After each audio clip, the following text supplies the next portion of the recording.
Yang terakhir, saya akan menyampaikan analisis yuridis delik korupsi penggelapan.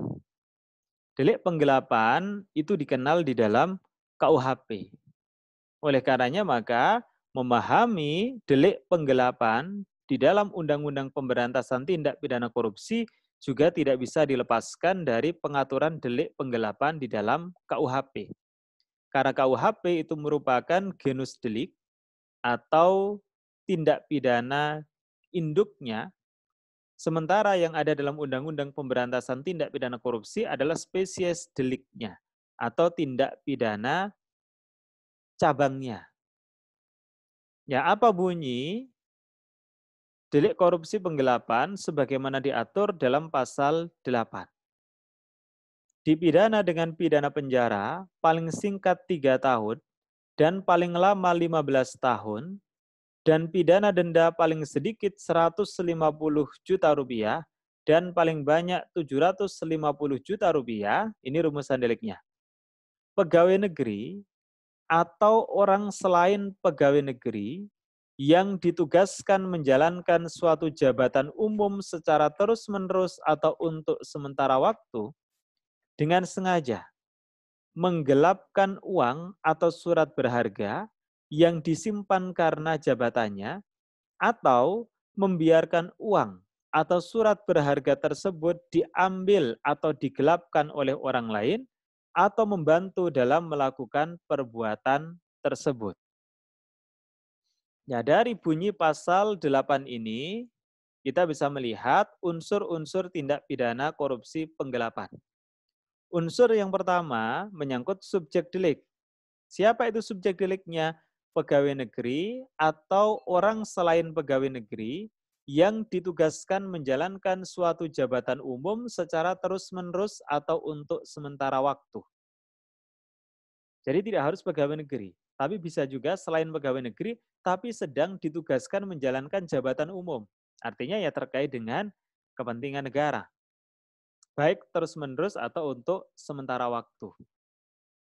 Nah, misalnya kalau yang bukan pegawai negeri, tim sel, tim seleksi, pimpinan KPK misalnya, atau tim sel, komisioner Komnas HAM, Komisi Hak Asasi Manusia.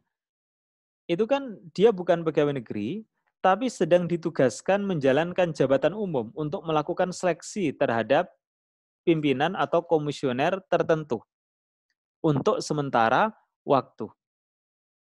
Ya, apa perbuatannya? Perbuatannya itu harus dilakukan dengan sikap batin sengaja.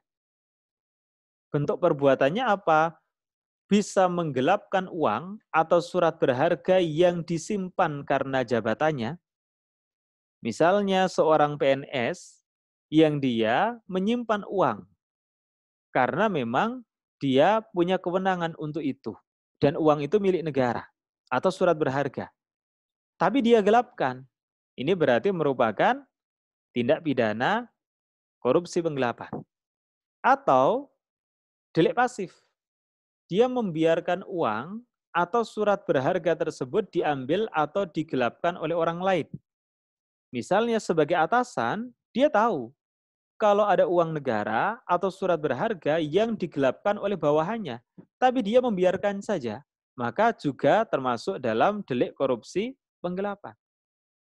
Atau delik yang ketiga, membantu dalam melakukan perbuatan tersebut. Membantu seorang PNS atau penyelenggara negara menggelapkan uang negara atau surat berharga yang disimpan karena jabatannya.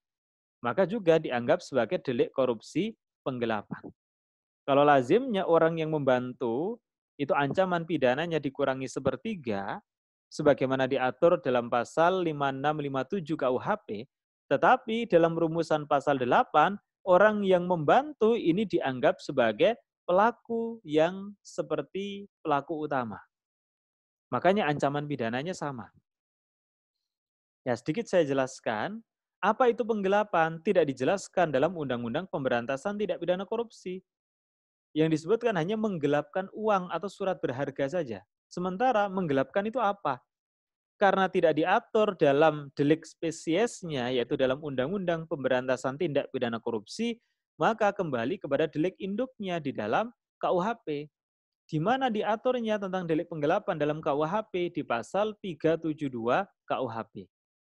Apa itu penggelapan?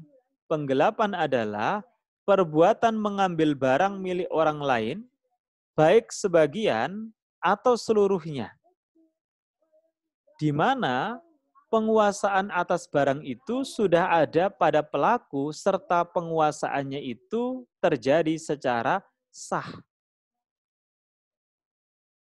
Nah, contoh, kalau pencurian, mengambilnya itu dilakukan secara melawan hukum. Artinya orang yang mencuri menguasai suatu barang yang sebagian atau seluruhnya milik orang lain dilakukan secara melawan hukum. Diam-diam, kemudian dia ambil bawa pergi. Itu pencurian. Kalau penggelapan, sama-sama menguasai barang yang sebagian atau seluruhnya milik orang lain. Tetapi menguasainya itu tidak secara melawan hukum. Contoh, saya meminjam motor. Saya pinjam motor. Motor itu berpindah kekuasaan ke saya. Tapi karena saya meminjam dan diperbolehkan oleh pemiliknya, berarti barang yang milik orang lain itu berada dalam kekuasaan saya tidak secara melawan hukum. Nah, menjadi suatu tindak pidana kalau barang yang dikuasainya tersebut dia perlakukan seperti barang miliknya sendiri. Oh, barang itu saya jual. Oh, uang yang saya pinjam dari uang yang saya kuasai misalnya, itu uang orang lain, saya belanjakan untuk keperluan pribadi saya. Berarti memperlakukan barang yang sebagian atau seluruhnya milik orang lain seperti barang itu milik sendiri. Ya, ketentuan pasal 8 Undang-Undang Pemberantasan Tindak Pidana Korupsi ini merupakan aturan khusus dari pasal 372 KUHP.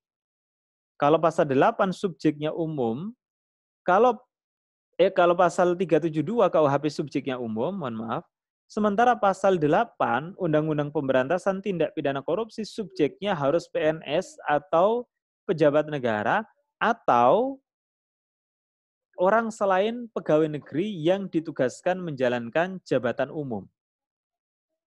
Dan objeknya, kalau pasal 372 KUHP ini umum, yang penting sebagian atau seluruhnya milik orang lain, tapi kalau pasal 8, objeknya harus berupa uang negara atau surat berharga milik negara.